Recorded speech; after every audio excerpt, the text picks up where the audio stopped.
രാധേ രാധേ. കൃഷ്ണൻ അർജുനന് ഭഗവത്ഗീത ഉപദേശിച്ചില്ലേ, അതാണ് ഗുരുവായൂർ ഏകാദശിയായി അറിയപ്പെടുന്നത്. ഗുരുവായൂർ ഏകാദശിയെ മോക്ഷദ ഏകാദശി എന്നും പറയൂട്ടോ.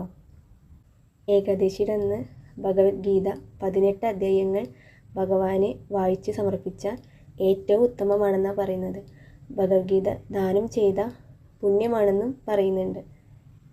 അതുമാത്രമല്ല, ഈ മോക്ഷദ ഏകാദശി നമ്മൾ എടുത്തു കഴിഞ്ഞാൽ നമ്മുടെ പിതൃദോഷം മാറിക്കിട്ടും. പിതൃക്കൾക്ക് പോലും നല്ലൊരു ജന്മം ഭഗവാൻ കൊടുക്കുമെന്നാണ് പറയുന്നത്. എത്ര പാപി ആയിക്കോട്ടെ, എത്ര പാപം ചെയ്ത ആളായാലും അവർക്ക് നല്ലൊരു ജന്മം, കൃഷ്ണനിലേക്ക് എത്താനുള്ള നല്ലൊരു ജന്മം വരെ ഭഗവാൻ കൊടുക്കും. ഇനി എങ്ങനെയാണ് ഏകാദശി വ്രതം എടുക്കേണ്ടത്? ദശമിയുടെ അന്ന് ഒരിക്കൽ ഊണ്. രാവിലെ ഗോതമ്പിൻ്റെ ചപ്പാത്തിയോ റവ ഉപ്പുമാവോ കഴിക്കാം. ഉച്ചയ്ക്ക് ചോറ് കഴിക്കാം.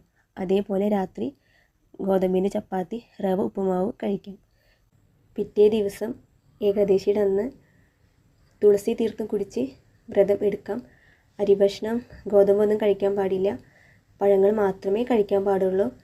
പഴങ്ങൾ കഴിക്കാൻ പറ്റാത്തവർക്ക് കിഴങ്ങുകൾ കഴിക്കാം. മധുരക്കിഴങ്ങ്, കൊള്ളിക്കിഴങ്ങ് പുഴുങ്ങിയിട്ട് കഴിക്കാം. പിറ്റേ ദിവസം ദ്വാദശിയുടെ അന്ന് ഏകാദശി വ്രതം കളയാം. അതിനൊരു സമയമുണ്ട്, പാരണ സമയം എന്ന് പറയും.